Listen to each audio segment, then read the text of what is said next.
आपके साथ 8 की कड़क खबरें देख रहे हैं आप, और दुर्ग से आ रही बड़ी खबर से शुरुआत करेंगे बुलेटिन की। बता दें आपको कि बांग्लादेशी घुसपैठियों को लेकर सर्च अभियान लगातार जारी है और 33 संदिग्ध बांग्लादेश के सीमा के पास के निकले हैं और पुलिस इनका स्थायी पता वेरीफाई करने में जुटी हुई है। दरअसल भिलाई में कुछ संदिग्ध 4 साल से भी रह रहे हैं। हथखोज बस्ती में पुलिस ने यह सर्च ऑपरेशन चलाया, जहां से 33 संदिग्ध बांग्लादेश की सीमा के पास के लोग मिले हैं और ऐसे में बांग्लादेशी घुसपैठियों को लेकर ये सर्च अभियान चलाया जा रहा है। हथखोज बस्ती में ये सर्च ऑपरेशन चलाया गया, जिसमें से बताया जा रहा है कि कुछ तो ऐसे भी हैं जो 4 सालों से यहाँ पर रह रहे हैं और ऐसे में घुसपैठियों को लेकर ये सर्च अभियान अभी और कितने समय तक चलेगा ये भी देखने का विषय होगा। साथ ही पुलिस जो स्थायी पते का वेरिफिकेशन कर रही है, इस वेरिफिकेशन में यहाँ तक पता चला कि कुछ तो संदिग्ध ऐसे भी हैं जो यहाँ 4 सालों से भी ज्यादा समय से रह रहे हैं। हथखोज बस्ती में पुलिस ने ये सर्च ऑपरेशन चलाया, लगातार तलाश की जा रही है। बांग्लादेश की सीमा के पास के कुछ संदिग्ध पाए गए हैं, उनके स्थायी पतों को जानने का प्रयास भी किया जा रहा है।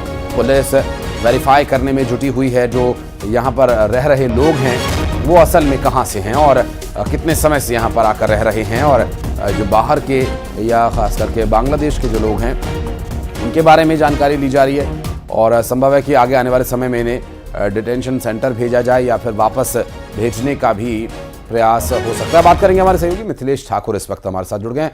मिथिलेश, वेरिफिकेशन में अब तक क्या कुछ तथ्य सामने आए हैं? देखिए, वेरिफिकेशन में अब तक यही सामने आया है कि जो पकड़े गए 33 संदिग्ध थे वो पश्चिम बंगाल के ऐसी जगह में निवास करते थे जो बांग्लादेश की एकदम सीमा से लगे हुए हैं। तो ऐसे 33 संदिग्धों को पुलिस ने पकड़ा है। उनका वेरिफिकेशन की जा रहा है, ये पता लगाया जा रहा है कि उनका मूल निवास कहाँ पर है। मूल निवास ये देखा जाएगा कि कहाँ पर है। और ये जिस तरह से कल पुलिस ने सर्च ऑपरेशन चलाया था, उसके बाद में पुलिस को कहीं ना कहीं ये जरूर आशंका थी कि कोई बाहरी आ सकता है, क्योंकि एक जो भिलाई का बस्ती है, हथखोज का क्षेत्र है, वहां पर एक बस्ती बसी थी। कोई 4 साल से रह रहा था, कोई 2 साल से रह रहा था, कोई 6 महीने से आकर रह रहा था। और ये कई शिकायतें मिल रही थी। पिछले दिनों गृह मंत्री विजय शर्मा का दुर्ग दौरा हुआ था। उस दौरान उन्होंने ये जरूर कहा था कि जिस तरह से खबरें मिल रही है उसके आधार पर दुर्ग में भी सर्च ऑपरेशन चलाया जाएगा। और इस तरह से उनके आदेश के बाद में ये देखा गया कि दुर्ग में एक सर्च ऑपरेशन चलाया गया। बड़ी संख्या में पुलिस वहां पर पहुंची और वहां पर सर्च ऑपरेशन चलाया गया। करीब 200 लोगों के जो वेरिफिकेशन किया गया, जिसमें 33 ऐसे पाए गए जो पश्चिम बंगाल की सीमा, जो बांग्लादेश की जो सीमा होती है वहां पर रहने वाले पाए गए। तो ये संदिग्धों को पहले एसडीएम कोर्ट में पेश किया गया, उसके बाद में अब इनके मूल निवास का पता लगाया जा रहा है। हो सकता है कि ये बांग्लादेश से ही आए हों, ऐसा आशंका है, लेकिन ये जल्दबाजी होगा कहना। फिलहाल वेरिफिकेशन की प्रक्रिया जारी है जी। लेकिन अगर मिथिलेश ये मान लिया जाए कि इसमें से कुछ बांग्लादेशी निकलते भी हैं, तो क्या आगे की कार्रवाई होगी, क्या ऑपरेशन रहेगा? है कुछ जानकारी इस बारे में अपने पास? देखिए, बिल्कुल जिस तरह से गृह मंत्री ने कहा था कि जो भी बांग्लादेशी पाया जाता है तो उनको उनके स्थान पर भेजा जाएगा, क्योंकि ये अक्सर देखा गया है कि आगे का जो एक्शन प्लान बनता है वो यही कि इन्हें वापस उनके देश भेजा जाए यदि ये ऐसे पाए जाते हैं कि ये बांग्लादेश से। हालांकि यदि पश्चिम बंगाल के हैं तो संभव हो कि इनके वेरिफिकेशन के बाद इन्हें वापस यहाँ रहने की परमिशन मिल जाए। बहुत शुक्रिया आपका इस पूरे मामले पर जानकारी देने के लिए। बढ़ते हैं आगे खंडवा से अगली खबर, जहां पर खंडवा में वन विभाग की टीम पर हमला करने पर कार्यवाही की गई है। 9 नामजद सहित 15 से ज्यादा हमलावरों पर केस दर्ज किया गया। आपको बता दें कि गुड़ीखेड़ा रेंज के सीताबेड़ी क्षेत्र में अतिक्रमण हटाने के दौरान वन विभाग की टीम पर पत्थर और कुल्हाड़ी से हमला हुआ था। इस हमले में वन रक्षक समेत 4 अन्य घायल हुए थे। अब हमले के बाद मिनाई टांडा क्षेत्र के माल्या और हंडिया गांव के सभी हमलावरों पर शासकीय कार्य में बाधा, सरकारी संपत्ति को नुकसान पहुंचाने और जान से मारने की धमकी का केस दर्ज किया गया है। वन विभाग की टीम पर हमला किया गया था और इसके बाद जो कार्रवाई की गई है, 9 नामजद और 15 से ज्यादा हमलावरों पर मामला दर्ज किया गया। इसके बारे में और डिटेल लेंगे हमारे सहयोगी अमित जायसवाल इस वक्त हमारे साथ जुड़ गए। अमित, अभी क्या डिटेल मिल पा रही है? एक्शन तो लिया गया है, केस भी दर्ज किया गया है? जी बिल्कुल आशीष, एक बड़ी कार्रवाई जो है ये की गई है और यहाँ 9 नामजद सहित करीब 15 लोगों पर केस दर्ज किया गया है। कल गुड़ीखेड़ा रेंज के सीताबेड़ी क्षेत्र में वन हमला गया था, जहां हमला हुआ था और हमले में एक वन रक्षक जो है वो गंभीर रूप से घायल होकर यहाँ अस्पताल में भर्ती हुआ था, जो बेहोशी की हालत में लाया गया था। 4-5 अन्य वनकर्मी भी घायल हुए हैं। इस मामले में जो मिनाई टांडा ग्राम सेमलिया है, वहां के जो 6 लोग हैं, दुल सिंह, ताराचंद, राकेश, हुकुम, लालू और अमर सिंह, इन पर केस दर्ज किया गया है। जबकि हंडिया के जितेंद्र, सुनील और राम सिंह पर केस दर्ज किया गया है। ये जो क्षेत्र है, यहाँ बाहर से आकर कई अतिक्रमणकारी वनों की अवैध रूप से कटाई कर रहे हैं, जमीन के लिए खेती को तैयार कर रहे हैं और फिर यहाँ कब्जा कर रहे हैं। इसी दौरान जो है वन की टीम जो है, फॉरेस्ट की टीम जो है, यहाँ अतिक्रमण हटाने के लिए पहुंची थी और ये हमला हो गया। 266 अतिक्रमणकारियों को यहाँ नोटिस जारी किए गए हैं और बड़ी कार्रवाई की तैयारी है। और यही अतिक्रमणकारी हमला कर ये दर्शाना चाह रहे हैं कि अगर कार्रवाई करने की कोशिश की तो आगे भी कार्रवाई होगी, लेकिन वन अधिकारियों ने भी स्पष्ट कर दिया है कि इस तरह के हमले हमारी कार्रवाई को रोक नहीं सकते, हम सख्ती से कार्रवाई करेंगे। बहुत शुक्रिया अमित आपका इस पूरे मामले पर जानकारी देने के लिए।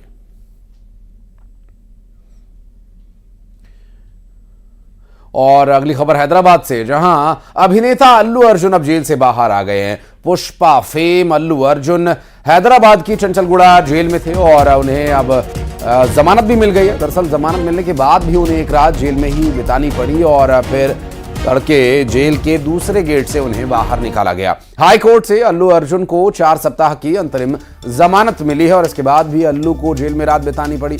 बताया जा रहा है कि अल्लू अर्जुन को यहाँ 4 हफ्ते की इंटरिम बेल मिली है और ऐसे में अल्लू अर्जुन के लिए कुछ राहत जरूर है। हालांकि इस केस में आगे क्या कुछ कार्रवाई की जाएगी और क्या अल्लू अर्जुन को इस केस से राहत मिलेगी, ये भी देखने का विषय होगा। अभिनेता अल्लू अर्जुन अब जेल से बाहर आ गए हैं और तस्वीरें आपको दिखा रहे हैं। ये हैदराबाद से तस्वीरें, जो चंचलगुड़ा जेल में अल्लू अर्जुन को ले जाया गया था और जमानत मिलने के बाद भी एक रात उन्हें जेल में ही बितानी पड़ी और तड़के उन्हें दूसरे गेट से बाहर ले जाया गया। और अब अल्लू अर्जुन के लिए आगे 4 हफ्ते हैं राहत के, ये अंतरिम बेल के तौर पर उन्हें मिले हैं। बहरहाल देखना होगा कि इस अंतरिम बेल को क्या आगे कंटिन्यू किया जाता है, क्या इस केस से उन्हें बरी किया जाता है। हालांकि ये कोर्ट पर निर्भर करेगा, कोर्ट क्या निर्णय लेता है ये भी देखने का विषय होगा।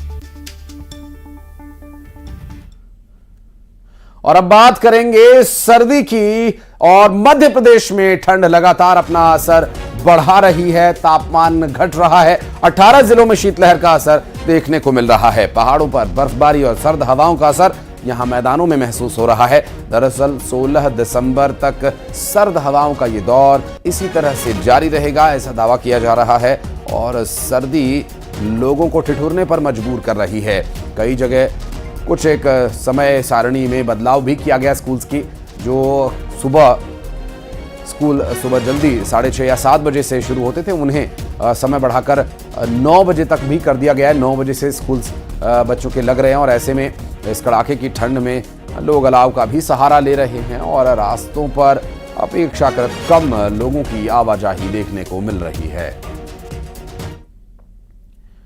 शाहजहांपुर जिले में सर्दी का सितम लगातार जारी है और कड़ाके की ठंड से जनजीवन प्रभावित हो रहा है। न्यूनतम तापमान 6 डिग्री सेल्सियस दर्ज किया गया और 5 दिन से तापमान में लगातार गिरावट दर्ज की जा रही है। जहां ये टेम्परेचर 12-13 तक रह रहा था, अब ये टेम्परेचर 6 डिग्री सेल्सियस तक पहुंच गया है। और इस ठिठुरन से लगातार सर्दी का जो असर है वो आम जनजीवन पर पड़ रहा है। और इस ठंड का असर क्या रहेगा ये आने वाले दिनों में भी देखने को मिलेगा, क्योंकि कुछ दिन अभी और ये ठिठुरन ठंड से लोगों को परेशान कर सकती है। जिले में भी कड़ाके की सर्दी का दौर जारी है और यहाँ पर न्यूनतम तापमान 6 डिग्री के लगभग दर्ज किया गया है। पिछले 4 दिनों से यहाँ का न्यूनतम तापमान 6 से 7 डिग्री के बीच दर्ज किया जा रहा है और शीतलहर चलने के चलते यहाँ पर जनजीवन पूरी तरह प्रभावित है। मौसम विभाग का मानना है कि जो पहाड़ी क्षेत्र है, हिमाचल हो, कश्मीर हो, वहाँ पर जो बर्फबारी हो रही है उसके चलते मैदानी इलाकों में तापमान में लगातार गिरावट देखी जा रही है। सुबह के वक्त ठंड से बचने के लिए लोग जगह जगह अलाव जलाकर खुद को गर्म रखने की कोशिश कर रहे हैं। मौसम विभाग का जो ताज़ा अनुमान है उसके मुताबिक अगले 3 से 4 दिनों तक तापमान में गिरावट इसी तरीके से देखी जाएगी। और दुर्ग में तापमान गिरने से ठंड बढ़ गई है। न्यूनतम तापमान यहां पर 9.2 डिग्री सेल्सियस रिकॉर्ड किया गया और दिन में भी ठंडी हवाएं चल रही हैं। मौसम विभाग का कहना यह है कि आने वाले कुछ और दिन सर्द होंगे, ठंड का असर इन पर होगा और आने वाले दिनों में ठंड से ठिठुरन और बढ़ेगी। वहीं बलरामपुर की यदि बात करें तो न्यूनतम तापमान 8 डिग्री सेल्सियस दर्ज किया गया है। तापमान में गिरावट की वजह से शीतलहर का असर जोरों से है और इसके अलावा लोग ठंड से बचने के लिए अलाव का सहारा ले रहे हैं और बहुत आवश्यक होने पर ही घर से बाहर निकल रहे हैं। आप देख सकते हैं कि ये जो हालात बन रहे हैं, लोग जिन्हें घर से बाहर निकलना ही है या किसी भी वजह से बाहर निकलना ज़रूरी है तो बाहर निकलने पर कुछ देर ज़रूर अलाव के आसपास खड़े होकर चाय की चुस्कियां लेकर अपने आप को ठंड से बचाने का प्रयास लोगों का है। और ऐसी ठंड में काम से बाहर जाना पड़े तो यूं भी एक चुनौतीपूर्ण ये काम हो जाता है। अब बढ़ती सर्दी कुछ और दिन तक असर दिखाएगी, इसके बारे में और डिटेल्स आप तक पहुंचाएंगे। मौसम विभाग क्या कह रहा है इस बारे में बात करेंगे। भोपाल से हमारे सहयोगी वासु चौरे, दुर्ग से मिथिलेश ठाकुर और बलरामपुर से सूरज गुप्ता जुड़ गए हैं। सबसे पहले चलेंगे राजधानी भोपाल, जहां पर वासु चौरे हैं मौजूद। वासु, ठंड से ठिठुरन तो बढ़ गई है, मौसम साफ है, धुंध कम है, लेकिन हाथों में और पाँव में जो ठंड का असर है वो महसूस किया जा सकता है। भली भांति हाँ बिल्कुल, देखिए लगातार बीते एक हफ्ते से देखें तो राजधानी भोपाल समेत मध्य प्रदेश के अधिकांश इलाकों में कड़ाके की सर्दी जो है वो पड़ रही है और इसके पीछे की वजह स्पष्ट है। उत्तर की ओर से जो सर्द हवाएं आ रही हैं, पहाड़ों पर जो बर्फबारी हो रही है, उसका असर जो है वो मैदानी इलाकों तक भी देखने को मिल रहा है। और फिलहाल मध्य प्रदेश के आसपास ऐसा कोई सिस्टम भी नहीं डेवलप हो रहा है जो इन हवाओं को रोकने का काम कर सके, इसलिए कई जिलों में कोल्ड डे जैसी जो स्थिति है वो बन चुकी है। भोपाल की अगर आप बात करें तो बीते दिनों का जो न्यूनतम पारा है वो 6 डिग्री, 7 डिग्री, 8 डिग्री के आसपास ही जो है वो टर्नआउट होता हुआ नजर आ रहा है। और वहीं अगर मैक्सिमम टेम्परेचर की बात करें तो कल 22 डिग्री दर्ज हुआ, जो सामान्य से 4 डिग्री कम बताया जा रहा है। और इस सीजन का सबसे ज़्यादा अगर आप कम मैक्सिमम टेम्परेचर को देखें तो वो 22 डिग्री रहा है। आने वाले दिनों में इसी तरीके की जो स्थिति है वो बनी रहेगी। करीब 16-17 दिसंबर तक लोगों को इस कड़ाके की सर्दी से फिलहाल 2-4 जो है वो होना पड़ेगा। उसके बाद कुछ हल्की सी राहत मिलेगी, लेकिन ये बहुत सीमित समय के लिए रहेगी और एक बार फिर से कड़ाके की ठंड का जो दौर है वो जारी रहेगा आशीष। और ये ठंड का पीक टाइम चल रहा है, लिहाजा लोगों को अपने स्वास्थ्य के प्रति बेहद सतर्क भी रहना होगा। जी, और अपेक्षाकृत थोड़ा समय जरूर लिया ठंड ने आने में, लेकिन आने के बाद मिथिलेश असर पूरी तरह से दिखाई दे रहा है। दुर्ग में क्या स्थिति है फिलहाल? जी हाँ, बिल्कुल ठंड का सितम लगातार जारी है, क्योंकि लोग लंबे समय से इंतजार कर रहे थे ठंड का, लेकिन ठंड के मौसम में भी नहीं आ रही थी। लेकिन जब आई तो वो पूरे शवाब के साथ में आई है, लगातार ठंड बढ़ती जा रही है। यदि मैं बात करूं तो रात का जो टेम्परेचर है वो 9 डिग्री तक पहुंच गया है, तो ऐसे में जो सामान्य से वो करीब 4.7 डिग्री जो है वो कम हो गया है। ठिठुरन लोगों को परेशान कर रही है, जनजीवन पूरी तरह से अस्त व्यस्त हो गया है, क्योंकि लोग ठंड इतनी ज्यादा पड़ रही है कि लोग घरों से बाहर नहीं निकल पा रहे हैं। चाहे वो सुबह की बात किया जाए, चाहे शाम की बात किया जाए, इसका ठंड का असर जो है वो सीधे तौर पर देखा जा रहा है। और सबसे बड़ी बात यह है कि जो इंसानों के साथ साथ जानवरों को भी ठंड लग रही है और जानवरों को बचाने के लिए मैत्री बाग जू में जो है शेरों को अलाव जलाकर उनको गर्माहट लाई जा रही है। तो इस तरह से जो ठंड का सितम लगातार जारी है, आने वाले समय में 4 दिनों तक करीब यही स्थिति बनी रह सकती है। मौसम विभाग का कहना है कि 15-16 तारीख के बाद से थोड़ा सा सामान्य हो सकता है, ठंड थोड़ी कम हो सकती है, लेकिन अभी फिलहाल तो इसके कोई कम होने के आसार नजर नहीं आ रहे। उत्तरी हवाओं से जो है वो मौसम काफी शुष्क बना हुआ है, ठंडक लगातार बढ़ती जा रही है। तो कुल मिलाकर यह है कि अभी लोगों को इंतजार करना पड़ेगा और ठंड जो जिसका इंतजार कर रहे थे वो ठंड जो है अब वो पूरी तरह से अपने शवाब में है और ठंड लोगों को अच्छी भी लग रही है और थोड़ा परेशान भी कर रही है। बिल्कुल, और आने वाले समय में जब धुंध पड़ेगी तो वो और ज्यादा आवाजाही में समस्या उत्पन्न करेगी। बलरामपुर में क्या स्थिति है जानने के चलेंगे सूरज के पास। सूरज, अभी क्या स्थिति है फिलहाल? बलरामपुर के लोगों को ठंड सता रही है या फिर अभी नई ठंड है तो लोग इसका आनंद भी ले रहे हैं? जी, मैं आपको बता दूं कि बलरामपुर जिले में भी ठंड का सितम जारी है। शीतलहर और जो कड़ाके की ठंड पड़ रही है उससे लोगों को काफ़ी दिक्कतों का सामना करना पड़ रहा है। अगर हम बात करें मैदानी इलाके की तो मैदानी इलाकों में 7 से 8 डिग्री तक न्यूनतम तापमान पहुंच रहा है। वहीं पहाड़ी इलाकों में 4 से 5 डिग्री तक तापमान न्यूनतम पहुंच रहा है, जिसकी वजह से ठंड काफ़ी पड़ रही है। ठंड से लोगों को काफ़ी दिक्कतों का सामना करना पड़ रहा है। ठंड की वजह से स्कूल के समय में भी परिवर्तन किया गया है। लगातार ठंड जो है अपने सितम पर है, लोगों को काफ़ी परेशानियों का सामना करना पड़ रहा है, राहगीरों को दिक्कतों का सामना करना पड़ रहा है। जिस तरीके से ठंड लगातार बढ़ती जा रही है, लोगों का कहना है कि ठंड आगे और भी बढ़ेगी, इससे लोगों को परेशानियों का सामना करना पड़ रहा है। लोग गर्म कपड़े और अलाव का सहारा ले रहे हैं। सबसे बड़ी बात यह है कि जो अपना मैदानी इलाका है, मैदानी इलाके में 7 से 8 डिग्री जो टेम्परेचर है, उसकी बूंदें जो है बर्फ के रूप में अब तब्दील होते जा रही हैं। पहाड़ी इलाकों में 4 से 5 डिग्री तक का टेम्परेचर पहुंचा है, जिससे जो है सामान्य जनजीवन काफी प्रभावित है। लोगों को काफी दिक्कतों का सामना करना पड़ रहा है। पहले लोग सुबह 6-7 बजे तक घर से निकल जाते थे, लेकिन अब 8-9 बजे के बाद जब कड़ाके की धूप निकलती है, उसके बाद लोग घर से निकलना पसंद कर रहे हैं, क्योंकि जिस तरीके से ठंड है लोगों को काफी प्रभावित कर रहा है। जी स्वाभाविक है, और इस ठंड का सितम कुछ दिन और लोगों को झेलना पड़ेगा, और 4 से 5 दिन अभी और ये ठंड परेशान करेगी, और उसके बाद क्या स्थिति रहेगी जानने के लिए फिर आप लोगों के पास लौटेंगे, संपर्क करेंगे आपसे। बहुत बहुत शुक्रिया आपका वासु, बहुत बहुत शुक्रिया मिथिलेश, बहुत धन्यवाद आपका सूरज इस पूरे मामले पर जानकारी देने के लिए। और अगली खबर मुंगेली से, जहां 2 ढाबे से 350 लीटर डीजल जब्त किया गया। दरअसल सरगांव पुलिस ने इस कार्रवाई को अंजाम दिया। महावीर और वर्मा ढाबे पर छापेमारी कर डीजल की अवैध खरीद बिक्री के बारे में जानकारी मिलने के बाद यह एक्शन लिया गया है। फिलहाल आपको बता दें कि इन 2 ढाबों से 350 लीटर डीजल बरामद किया गया, जो कि अवैध रूप से यहां पर भंडारण कर रखा गया था और लोगों को इसे बेचा भी जा रहा था। महावीर और वर्मा ढाबे पर यह कार्यवाही की गई है। डीजल की अवैध खरीद फरोख्त का यह मामला मुंगेली से सामने आया।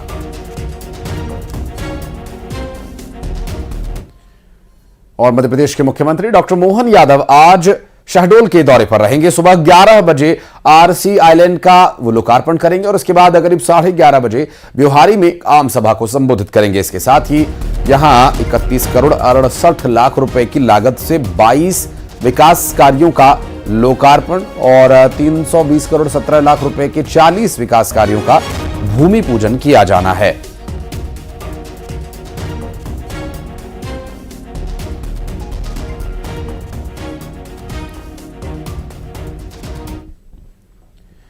और रील्स, जिससे आज कोई भी अछूता नहीं है, और इधर जेल में रील का खेल तो सोशल मीडिया पर धमक जमाने वाले और टशन दिखाने वाले लोगों की कैसे हेकड़ी निकाल रहा है, यह भी आपको दिखाते हैं।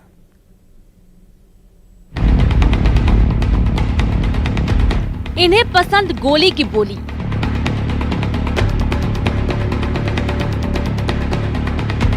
ये बनना चाहते डॉन। ट्रिगर पर इनके टशन, रीलबाज की हवा टाइट, पुलिस ने किया राइट। इनका एक्शन, इनका टशन और इनके ये सनक चलते भी कुछ इस अंदाज हैं कि यहाँ के हम बादशाह। इनकी अदाकारी भी ऐसी कि हमें बनना है डॉन। लेकिन इन रीलबाजों की इस सनक की आखिरी क्लिप बाद में दिखाएंगे। पहले देखिए हाथ में कट्टा लेकर कैसे ये लड़का एंट्री कर रहा है। इन्हें हीरो नहीं बनना, बल्कि बनना है विलेन। हाथ में कट्टा लिए और इन लड़कों को कट्टे से डराया, उसके बाद आखिरी शॉट हथियार के साथ। तो अब कट हुई ये रील, यानी सोशल मीडिया पर छाने के लिए बेताब है ये महाशय कि देखा हमारा पिस्टल वाला टशन।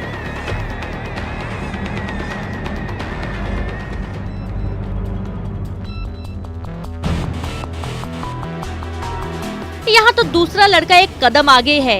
इसने तो अपना अकाउंट ही बनाया है 302 के नाम से। दिमाग में क्या चल रहा है समझ सकते हैं। ये भी हथियारों का शौकीन लगता है, यानी हथियार का नशा इसके सिर पर भी चढ़कर बोल रहा है। कट्टा उठाया और कर दिया हवाई फायर। एक्टिंग जबरदस्त, बकायदा गाने और ठाई ठाई का साउंड भी। ये रील भी कट और सोशल मीडिया पर इसे भी पोस्ट किया गया।